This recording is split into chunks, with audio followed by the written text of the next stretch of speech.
Bonjour et bienvenue dans notre MOOC sur le vieillissement normal et pathologique. Aujourd'hui la séance 4 sur le vieillissement pathologique. Nous allons voir les démences, les maladies neurodégénératives, les troubles neurocognitifs majeurs et nous rendre compte que ces trois appellations recouvrent en fait le même syndrome. In venere semper dulcis est dementia. C'est du latin. Une vieille phrase latine qui signifie « dans l'amour, la folie est pleine de douceur ». Car ce mot dementia, ça veut dire folie, ça vient de la folie effectivement. Et avant, au Moyen-Âge, toutes les personnes qui étaient folles, entre guillemets, étaient considérées comme démentes. Alors ça pouvait concerner les personnes âgées avec des troubles cognitifs, ça pouvait concerner les enfants autistes, les personnes schizophrènes, etc. Toutes ces personnes-là étaient enfermées dans des institutions asilaires et étaient considérées comme démentes. Il faut attendre Philippe Pinel, au XIXe siècle, au tout début du XIXe siècle, qui est un psychiatre très éminent dans l'histoire de la médecine française, pour que ce terme démence redevienne quelque chose d'un petit peu plus médicalisé et qu'on fasse des distinctions entre les personnes âgées, les autistes, les personnes qui étaient schizophrènes, etc. Mais ce sera vraiment son élève, Étienne Esquirol, qui en 1838 va ramener ce terme démence dans le sens qu'on lui connaît aujourd'hui, c'est-à-dire le mettre en adéquation avec des troubles cognitifs de la personne âgée. D'autres auteurs, comme Klippel et Lermite notamment, ont travaillé sur cette démence et se sont rendus compte qu'il y avait une démence spécifique de la personne âgée qui n'avait aucun lien avec des troubles vasculaires notamment, et ils ont créé le concept de démence sénile.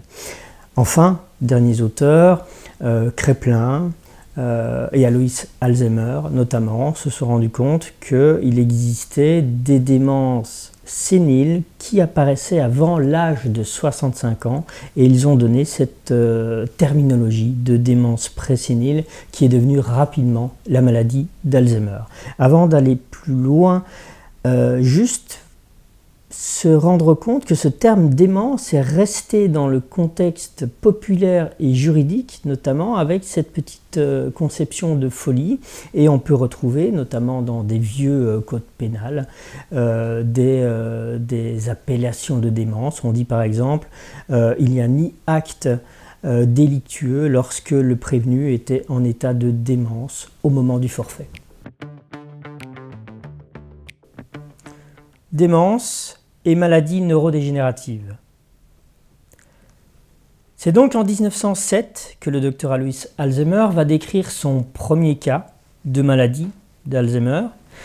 Une femme de 51 ans qui s'appelait Auguste Deter et qui manifestait des troubles de la mémoire massive, des troubles du langage, des hallucinations et une confusion mentale. Cette femme atteinte donc de cette maladie, cette démence présénile pour l'époque, puisqu'elle avait 51 ans, va très rapidement devenir grabataire et décéder en quelques années. Le docteur Alzheimer aura l'autorisation de procéder à une autopsie et il pourra voir dans le cerveau d'Auguste Deter des choses que l'on n'avait pas vues précédemment, principalement deux types de lésions que l'on a appelées les plaques séniles et les dégénérescences neurofibrillaires. Les plaques séniles, qu'est-ce que c'est ?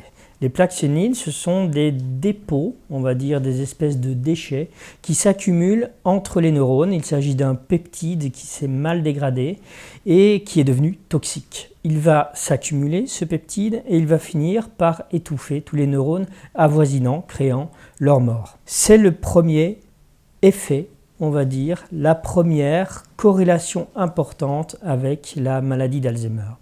La deuxième lésion que l'on va remarquer, c'est ce qu'on appelle les dégénérescences neurofibrillaires. À l'intérieur du neurone, qu'il faut voir en 3 dimensions, il y a une structure, une sorte de charpente qui est faite de microtubules. Lors de cette dégénérescence neurofibrillaire, une protéine, la protéine Tau, elle aussi va mal se répliquer et va créer un affaiblissement puis un effondrement des microtubules qui tiennent en quelque sorte le neurone dans sa position et ça va créer effectivement de la même manière la mort du neurone. Donc ce sont les deux types de lésions que le docteur Alois Alzheimer a remarqué en 1907 chez sa patiente Auguste Deter. Mais nous verrons quelques décennies plus tard que si nous observons le cerveau d'une personne âgée décédée d'une maladie autre qu'Alzheimer, nous trouverons également des plaques séniles et des dégénérescences neurofibrillaires. Donc ce n'est peut-être pas aussi lié qu'il y paraît à cette maladie. Il faudra attendre plusieurs décennies, presque un demi-siècle, après cette description par Alois Alzheimer du premier cas de maladie d'Alzheimer, pour voir apparaître un manuel diagnostique des troubles mentaux et des troubles organiques cérébraux, ce qu'on appelle le DSM-1, qui est apparu donc en 1952. Dans ce DSM-1, les démences y sont répertoriées comme étant des troubles organiques dus à des perturbations métaboliques. On y retrouve la maladie cérébrale présénile et la maladie cérébrale sénile. Le contexte neurodégénératif apparaît comme clair dès cette époque. Ce sont des maladies neurodégénératives car d'une part les neurones meurent, il y a donc une dégénérescence de l'organe cérébral, du cerveau donc. C'est une maladie dont on ignore quand elle commence exactement et elle peut avoir commencé pendant 10 ans, parfois 15 ans avant qu'on aperçoive les premiers signes de la maladie. Enfin, c'est une maladie neurodégénérative qui va amener une perte de l'autonomie et qui va devenir très impactante pour les personnes atteintes ainsi que pour les aidants, qu'ils soient familiaux ou alors les aidants professionnels. Dans cette seconde moitié du XXe siècle, les classifications vont évoluer vers des classifications que l'on dit neuroanatomiques car elles sont en rapport avec les zones anatomiques touchées. Quand on regarde cette illustration, par exemple, on voit clairement en mauve ce qu'on appelle le cortex, c'est-à-dire cette espèce de grosse enveloppe qui va recouvrir la quasi-totalité du cerveau. Et en dessous de cette enveloppe mauve, on va voir des zones jaune-orange qui sont en fait les zones sous-corticales. Donc on va avoir des démences corticales, telles que la maladie d'Alzheimer, telles que la démence frontotemporale, et nous allons avoir des démences sous-corticales, comme la démence parkinsonienne par exemple, voire cortico-sous-corticale quand elle touche les deux zones, comme la démence à corps de Lévy. Après la classification des démences, revenons à la maladie d'Alzheimer et voyons son évolution jusqu'au trouble neurocognitif majeur. Le docteur Alois Alzheimer a décrit le cas princeps de maladie qui portera son nom en 1907. Pourtant, ce n'est qu'en 1987 qu'apparaîtra dans le DSM-4 le terme maladie d'Alzheimer. Le nom démence restera pour toutes les autres maladies neurodégénératives jusqu'en 2013. Cette apparition de la maladie d'Alzheimer dans les manuels diagnostiques ont permis de focaliser l'attention sur cette maladie et d'amener beaucoup plus de recherche et d'intérêt de la part du grand public.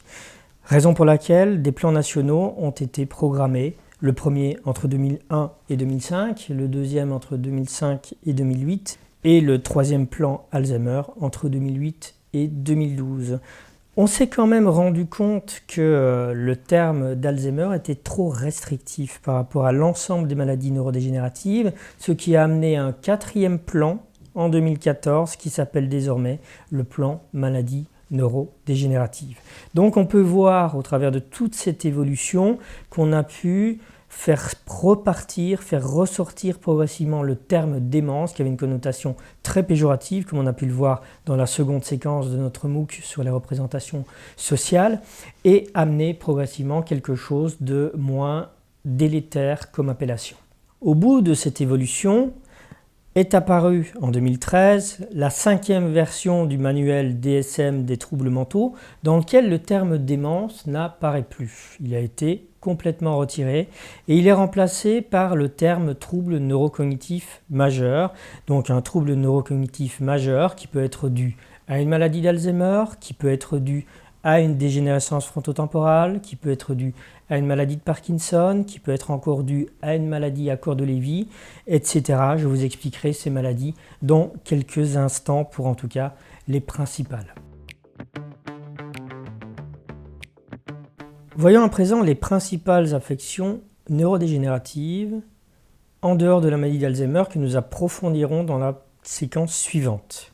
Commençons par la dégénérescence frontotemporale.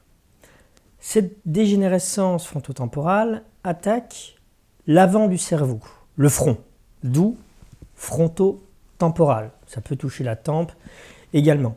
Donc c'est vraiment toute la partie antérieure du cerveau qui va être lésée, et cette partie antérieure du cerveau nous sert principalement à gérer nos comportements. D'où la dégénérescence neurofrontotemporale va poser de gros problèmes au niveau de l'accompagnement des personnes qui sont touchées par cette maladie. Généralement, ce sont des personnes jeunes, entre 50 et 60 ans pour le début de la maladie, et ces personnes vont manifester rapidement des troubles du comportement, de la désinhibition, de l'irritabilité, de l'agressivité. C'est des personnes qui vont être très gloutons, qui vont manger sans s'arrêter et qui sont tout à fait capables d'avoir des personnalités très très violentes, en tout cas très opposantes.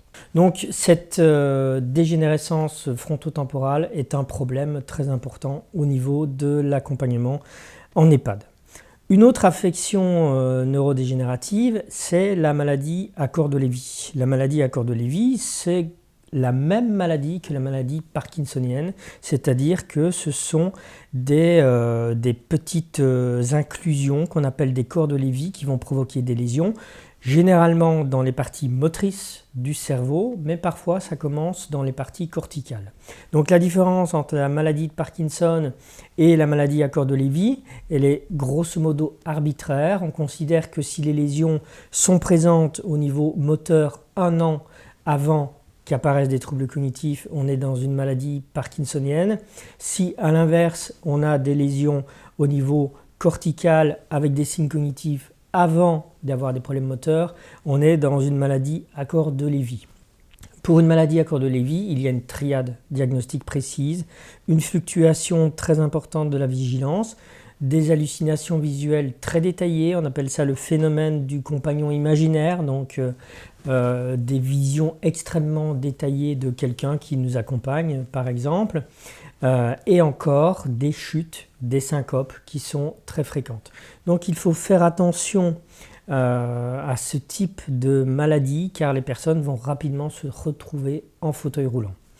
Une dernière affection neurocognitive, neurodégénérative dont je vais vous parler, c'est la maladie vasculaire, ou je devrais dire les maladies vasculaires, qui peuvent être provoquées par les AVC, qui peuvent être provoquées par des hémorragies cérébrales, des caillots, ou encore par des problèmes d'oxygénation du cerveau qui sont dus par exemple à une sclérose progressive de toutes les petites veines et petites artères du cerveau.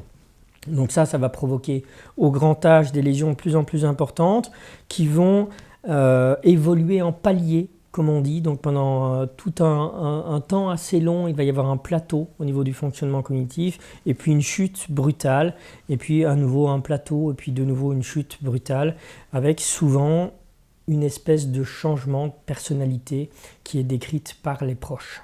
On peut comparer plutôt facilement ces maladies neurodégénératives sur des axes évidents, comme vous pouvez le voir au niveau de cette synthèse, simplement en se disant qu'est-ce que j'ai au premier plan. Au niveau de la maladie d'Alzheimer, on sait que c'est la mémoire qui va être touchée au premier plan. Donc si les personnes que j'accompagne ont surtout des déficits de mémoire massifs, il y a de fortes chances qu'on soit dans une maladie d'Alzheimer. Si les personnes qu'on accompagne n'ont pas de problème de mémoire mais sont désinhibées, ont des troubles du comportement, il y a de fortes chances qu'on soit dans une dégénérescence frontotemporale. Si les personnes qu'on accompagne ont des hallucinations visuelles détaillées, des troubles fluctuants de l'attention et qu'elles se retrouvent rapidement en fauteuil roulant ou en tout cas qu'elles ont des problèmes moteurs, on peut dire qu'on va se retrouver dans une maladie de Parkinson, une maladie à corps de Lévy. Et si on observe dans le dossier par exemple des signes vasculaires chez une personne qui évolue en palier, qui a des troubles de la personnalité mais dont la mémoire fonctionne toujours bien, il y a de fortes chances qu'on se retrouve dans le cadre d'une affection vasculaire. Il faut faire attention cependant à ce qu'on appelle le syndrome confusionnel ou encore l'état de délirium. Qu'est-ce que c'est? C'est quelque chose qui va présenter des signes assez proches d'une affection neurodégénérative, mais qui sera réversible et qui va arriver d'ailleurs d'une manière brutale. Donc, une Madame Martin, par exemple, qui commencerait une démence le vendredi alors que le lundi, elle n'avait aucun problème, ça n'existe pas. Des troubles cognitifs majeurs qui arrivent de manière brutale et massive, ce sont des troubles qui doivent être traités en urgence, car il y a peu de chances qu'il s'agisse d'une maladie neurocognitive derrière. Donc il faut trouver la cause très rapidement. On reconnaît quand même certaines limitations à ces modèles biologiques et médicaux. Comprendre l'évolution historique de la démence folie, du contexte asilaire, de la démence maladie, des maladies neurodégénératives, des troubles neurocognitifs. C'est important pour voir à quel point les concepts peuvent évoluer, les représentations peuvent évoluer et que rien n'est figé. Donc ça va continuer à évoluer et ça c'est un point notable. Le deuxième point qui est important, c'est qu'on a besoin d'informations communes pour échanger, souvent dans un domaine médical, parfois à outrance, pour comprendre de quelle pathologie, de quel déficit, de quel trouble il s'agit. Donc ces points-là sont importants. Mais il faut bien convenir que cette approche biologique et médicale offre peu de réponses explicatives quant aux troubles neurocognitifs. Elle offre peu de perspectives médicamenteuses, surtout à l'heure d'aujourd'hui, et elle offre également assez peu de leviers pour une prise en charge et un accompagnement adapté. Donc décrire les troubles cognitifs, c'est important, c'est intéressant, mais ça reste un sous-ensemble et ce sous-ensemble doit être complété par des approches différentes, des approches environnementales, des approches psychologiques que nous développerons par la suite. Nous avons vu dans cette séquence le vieillissement sous l'angle pathologique et biomédical, avec les démences, les maladies neurodégénératives, les troubles neurocognitifs. Nous approfondirons dans une prochaine séquence la maladie d'Alzheimer et nous verrons comment se manifestent les troubles cognitifs dans le détail. Je vous remercie.